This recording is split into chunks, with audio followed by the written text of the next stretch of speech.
एक बार की बात है। एक गांव में रवि नाम का आदमी रहता था। रवि सब्जी लगाने का काम करता था, लेकिन बहुत मेहनत करने के बाद भी वो अच्छा नहीं कमा पाता था, जिसकी वजह से वो बहुत परेशान था। एक दिन रवि काम से लौटता है। घर पर उसकी पत्नी गंगू उसका इंतजार कर रही थी। आज तो बहुत देर हो गई जी, कहाँ रह गए थे? क्या हुआ? तुम्हें क्या लगता है मैं फालतू में घूमता रहता हूँ? अरे काम पर गया था, लेट हो गया। जब देखो जासूसी करती रहती हो मेरी। रवि की बात सुनकर गंगू कहती है, अरे आप तो फिजूल में गुस्सा कर रहे हैं, मैं तो बस आपकी चिंता कर रही थी। तभी रवि के बच्चे पिंकी और राहुल वहाँ आ जाते हैं और रवि से बोलते हैं, पापा कल हमारा स्कूल पिकनिक पर ले जा रहा है, मैं भी जाऊँ क्या? कहीं नहीं जाना है पिंकी, चुपचाप घर पर बैठो और पढ़ाई करो। वैसे भी हमारे पास पैसे नहीं हैं। पापा आपके पास तो कभी पैसे नहीं रहते। एक छोटी सी फरमाइश की है हमने, आप वो भी पूरा नहीं कर सकते? राहुल की बात सुनकर रवि को गुस्सा आ जाता है और वो रवि को जोर से थप्पड़ मार देता है। ये देख गंगू भी गुस्से में आ जाती है और रवि को धक्का देते हुए बोलती है, तुम्हें जरा सी भी अकल नहीं है क्या? अगर तुम अच्छा नहीं कमा पाते हो तो इसमें इन बच्चों की क्या गलती है? अगर दोबारा मेरे बच्चों पर हाथ उठाए ना तो मुझसे बुरा कोई नहीं होगा। गंगू की बात सुनते ही रवि आग बबूला हो जाता है। मुझसे जुबान लड़ाती है, अभी मजा चखाता हूँ। लेकिन रवि गुस्से में गंगू को कुछ ज्यादा ही मार देता है, जिसकी वजह से गंगू बेहोश हो जाती है और मर जाती है। ये देख राहुल बोलता है, बस करें पापा, मम्मी बेहोश हो गई है। हम आगे से आपसे कुछ नहीं मांगेंगे, आप मम्मी को छोड़ दो। राहुल और पिंकी की बात सुनकर रवि रुक जाता है और नीचे गिरी गंगू के पास जाता है और उसे देखता है, लेकिन गंगू मर चुकी होती है। ये देख रवि डर जाता है। ये गंगू तो मर गई, मैं क्या करूं? पुलिस मुझे नहीं छोड़ेगी, मैं क्या करूं? अपनी मरी हुई माँ को देखकर राहुल और पिंकी गुस्से में आ जाते हैं। पिताजी आपने ये सही नहीं किया, आपने माँ की जान ले ली। हम अभी पुलिस को बुलाकर आपको पकड़वाते हैं। राहुल की बात सुनकर रवि और भी ज्यादा घबरा जाता है और वहाँ से भाग जाता है। राहुल और पिंकी अपनी माँ गंगू के पास खड़े रोते रहते हैं। गांव वालों को राहुल और पिंकी कुछ नहीं बताते और गांव वाले गंगू का अंतिम संस्कार कर देते हैं। लेकिन रात में, राहुल भैया मुझे अकेले घर में बहुत डर लग रहा है और भूख भी लगी है। पिंकी की बात सुनकर राहुल बोलता है, पिंकी डरने की क्या बात है, मैं हूँ ना, मेरे रहते तुम्हें चिंता करने की कोई जरूरत नहीं है। तुम रुको, मैं आता हूँ। राहुल खाने की तलाश में घर से बाहर निकल जाता है, लेकिन उसे कुछ भी नहीं मिलता और वो खाली हाथ वापस आ जाता है। लगता है पिंकी हमें आज खाली पेट ही सोना पड़ेगा। मुझे बाहर कुछ भी नहीं मिला और घर पर भी कुछ नहीं है। राहुल की बात सुनकर पिंकी बोलती है, तुम चिंता मत करो भैया, मुझे अब भूख नहीं लगी है। फिर राहुल और पिंकी सिर्फ पानी पीकर सो जाते हैं। रात में घर पर जोरों से दस्तक होती है। राहुल और पिंकी नींद से उठ जाते हैं। फिर राहुल जाकर दरवाजा खोलता है। दरवाजे पर गंगू की आत्मा खड़ी होती है। गंगू की आत्मा को देख राहुल खुश हो जाता है। गंगू की आत्मा घर के अंदर आ जाती है। पिंकी भी अपनी माँ की आत्मा को देखकर खुश हो जाती है और गंगू की आत्मा से लिपट जाती है। गंगू की आत्मा भी अपने बच्चों को देखकर रोने लगती है और बोलती है, सही कहा मेरे बच्चों, मैं तुम्हें छोड़कर कहीं नहीं जा पाई और देखो भगवान ने भी मुझे वापस भेज दिया है तुम्हारे पास। फिर गंगू अपने पास से राहुल और पिंकी को रोटी देती है। दोनों भरपेट खाते हैं और सो जाते हैं। अगली सुबह गंगू राहुल और पिंकी को लेकर दूसरे गांव में चली जाती है और रूप बदलकर अंडे की रेड़ी लगाने लगती है। मैं उस गांव से तो बाहर आ गई हूँ भगवान, ताकि मुझे कोई पहचान ना सके। हे भगवान मेरी मदद करना, ताकि मैं अपने बच्चों को अच्छे से रख पाऊँ।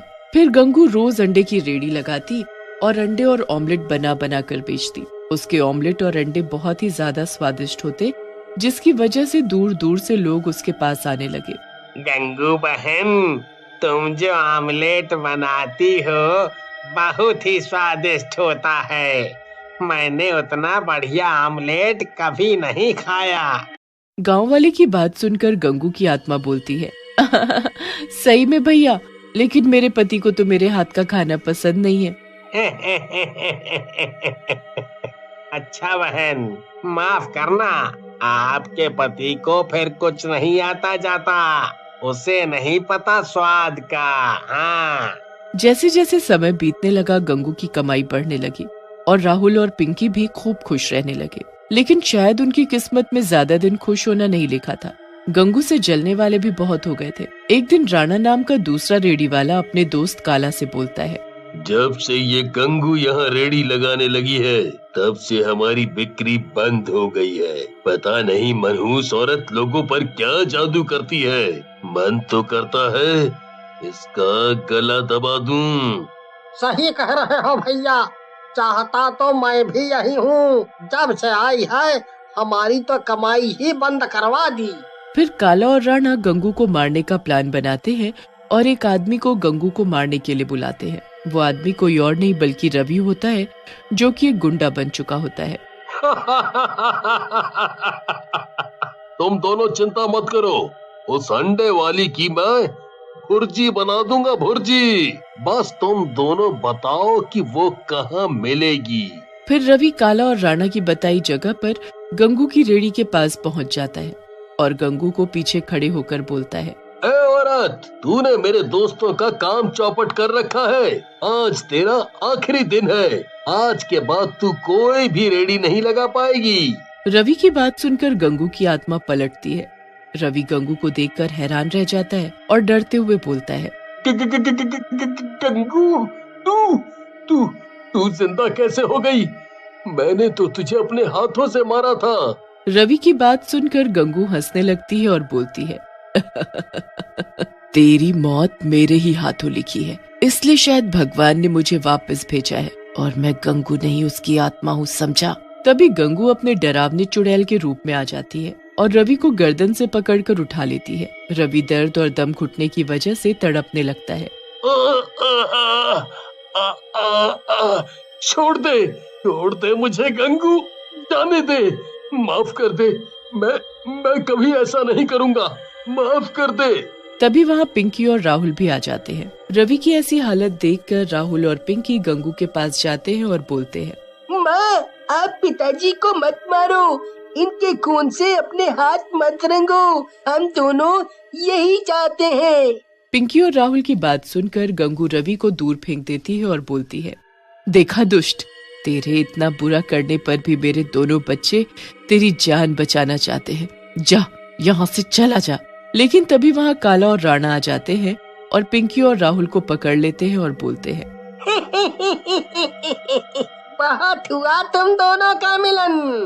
गंगू, तूने हमारे काम धंधे में बहुत नुकसान किया है, आज उसका बदला लेंगे हम दोनों। ऐसा कहकर राणा और काला अपने एक हाथ में चाकू निकाल लेते हैं और राहुल और पिंकी की गर्दन पर रख देते हैं। लेकिन तभी वहाँ खड़ा रवि उन दोनों को जोर से धक्का देता है। राणा और काला गिर जाते हैं, जिसकी वजह से राहुल और पिंकी आजाद हो जाते हैं।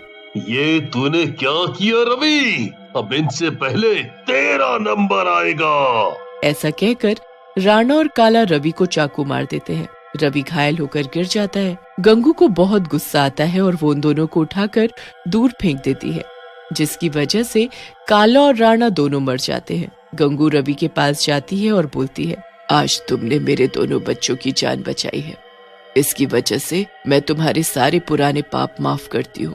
गंगू की बात सुनकर रवि रोने लगता है और बोलता है, मुझे माफ कर दो गंगू, मैंने बहुत बड़ी गलती कर दी, मुझे माफ कर दो।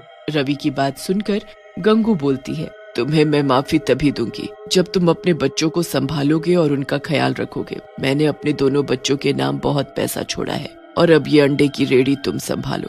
मैं उनका पूरा ख्याल रखूंगा गंगू, और आगे से पैसों के पीछे भी नहीं भागूंगा, मेहनत करूंगा। हाँ, मेहनत। फिर गंगू की आत्मा वहाँ से गायब हो जाती है। एक शहर में एक बहुत ही बड़ा परिवार रहता था। हरी एक ऑफिस में काम किया करता था। एक दिन हरी जब घर आता है तो सबको एक खुशखबरी सुनाता है। अरे कहाँ हो सब, जल्दी आओ, जल्दी। क्या हुआ बेटा? क्या हुआ हरी, क्यों शोर मचा रहे हो? अरे वाह बाबूजी, बात ही कुछ ऐसी है कि क्या बताऊं। पहले जरा विमला को आने दो, फिर बताता हूँ। हाँ जी, मैं भी आ गई। अब बताओ क्या हुआ? जिस घर के लिए मैं 4 साल से केस लड़ रहा था वो आज मैं जीत गया। क्या सच में? हे भगवान, ये तो बहुत ही खुशी की बात है। हाँ, अब हमें इस छोटे से घर में नहीं रहना पड़ेगा। हाँ माँ, अब तो अगले हफ्ते ही हम उस नए घर में शिफ्ट हो जाएंगे। वो घर सालों से बंद पड़ा है तो उसमें अभी कुछ काम करवाना पड़ेगा बस।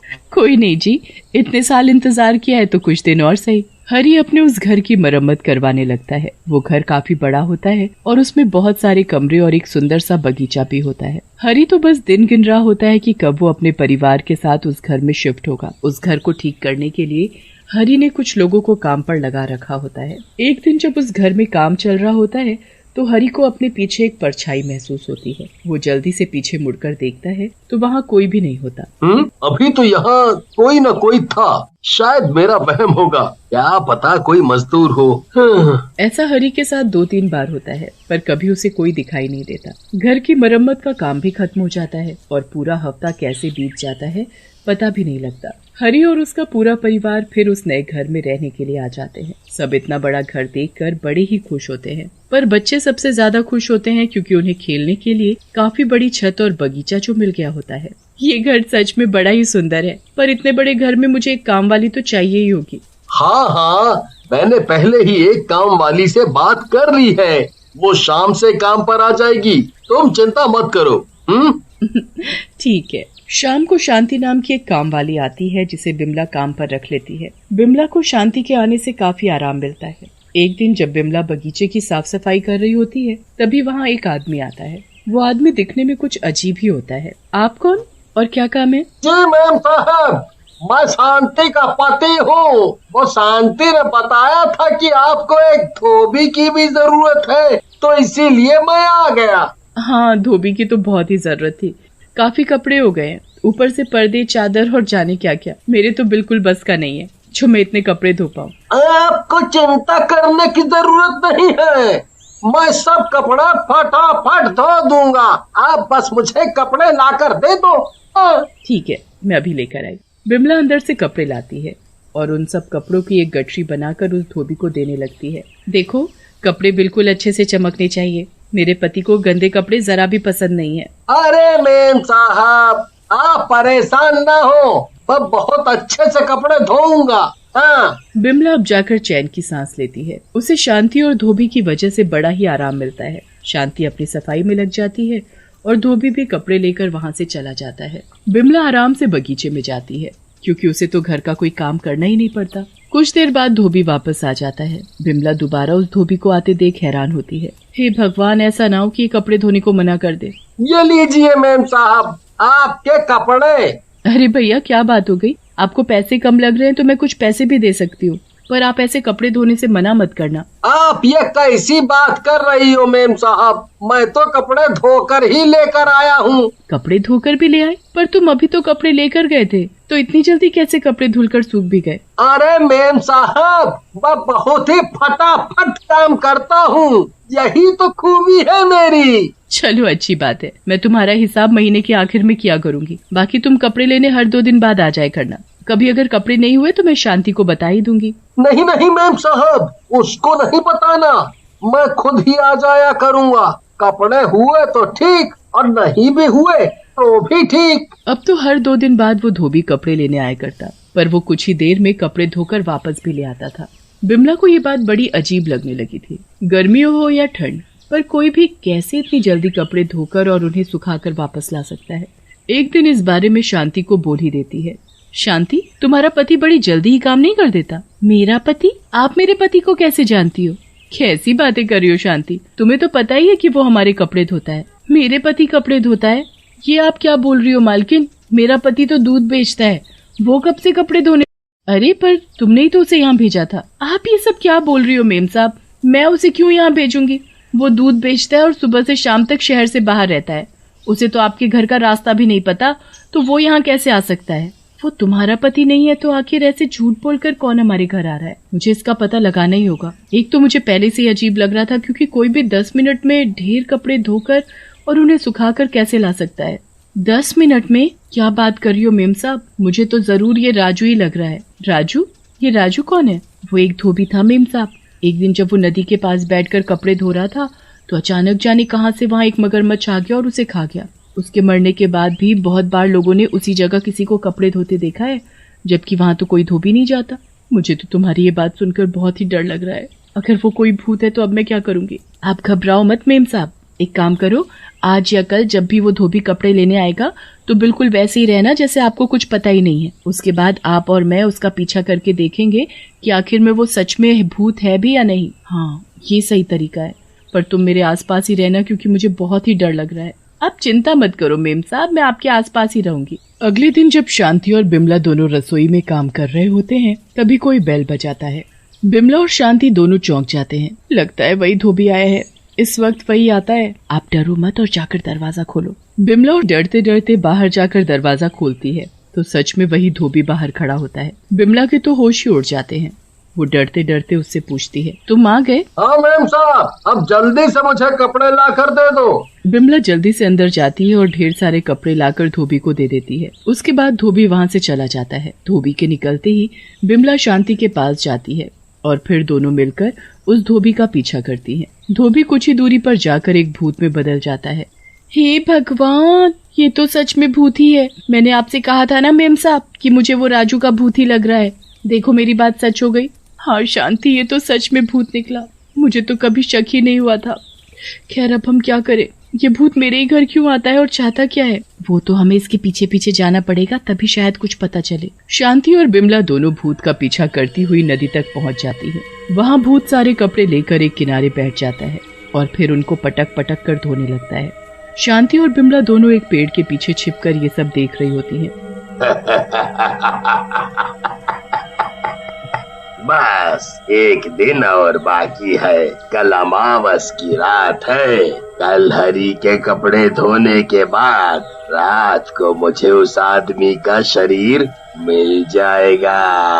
फिर मुझे भूत की जिंदगी जीने की कोई जरूरत नहीं है। हे भगवान, ये भूत क्या बोले जा रहा है? ये तो मेरे पति के कपड़ों पर जादू कर रहा है ताकि उनके शरीर पर कब्जा कर सके। मुझे उनको बचाना होगा। आप जल्दी से मेरे साथ चलो। पर कहाँ शांति? मैं किसी को जानती हूँ जो हमें इस मुसीबत से निकाल सकता है। चलो अब जल्दी चलो, हमारे पास वक्त नहीं बचा है। शांति बिमला को एक तांत्रिक के पास लेकर जाती है। वो तांत्रिक को सारी बात बताती है। मैं सब समझ गया हूँ। तुझे डरने की जरा भी जरूरत नहीं है। ये ले भभूत, और आज रात जब तेरा पति अपने गंदे कपड़े उतारेगा तो ये उन कपड़ों में छिड़क देना, और फिर जब वो भूत कल तेरे घर आएगा तो वो कपड़े उसे धोने को दे देना। बिमला बिल्कुल वैसा ही करती है। वो घर जाकर अपने पति के गंदे कपड़ों में भभूत छिड़क देती है और बाकी कपड़ों के साथ एक पोटली में बांध देती है। अगले दिन फिर से वही भूत धोबी के भेष में कपड़े लेने आता है। बिमला उसे वो पोटली पकड़ा देती है। फिर वो धोबी का पीछा करने लगती है। धोबी वो पोटली लेकर वही नदी के किनारे जाता है और रात होने का इंतजार करने लगता है। जैसे ही अंधेरा होता है वो भूत उस पोटली को खोलकर उसमें से हरी के कपड़े निकालकर जादू करना शुरू कर देता है। अब मैं इन कपड़ों पर जादू करके इनको पहन लूंगा और फिर हरी के शरीर को अपने वश में कर लूंगा। उसके बाद मेरे पास अपना एक शरीर होगा। भूत जादू करने के बाद जैसे ही उन कपड़ों को पहनता है तो कुछ ही देर बाद उसका शरीर आग की तरह जलने लगता है। भूत बुरी तरह चिल्लाने लगता है। ये क्या हो रहा है? ये क्या हो रहा है? मैं जल क्यों रहा हूँ? ये मुझे क्या हो रहा है? कुछ ही देर में उसका शरीर राख बन जाता है। बिमला खुशी खुशी अपने घर जाती है और अगले दिन शांति को सारी बात बताती है।